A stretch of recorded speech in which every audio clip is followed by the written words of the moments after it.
আজ আমার দার্জিলিং ভ্রমণের চতুর্থ দিন। আবার একদম ভোরবেলায় উঠে স্কুটি নিয়ে বেরিয়ে পড়লাম ল্যাপচা জগতের উদ্দেশ্যে। পাহাড়ি রাস্তা ধরে মেঘ আর কুয়াশার মাঝে দিয়ে পৌঁছে গেলাম ল্যাপচা জগৎ। বিশ্বাস করো, ল্যাপচা জগৎ দেখতে লামাহাটার থেকেও অনেক সুন্দর।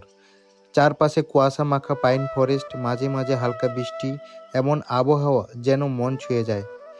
তারপর ঢুকে পড়লাম ল্যাপচা জগৎ ফরেস্ট পাইন ট্যুরিজম পার্কে। 20 টাকার টিকিটে কেটে ভেতরে যেতেই মনে হলো যেন ছবির মতো সুন্দর এক দুনিয়ায় চলে এসেছি। দীর্ঘ সোজা কুয়াশায় ঢাকা পাইন গাছ, চারিদিকে এক অপূর্ব শান্তি।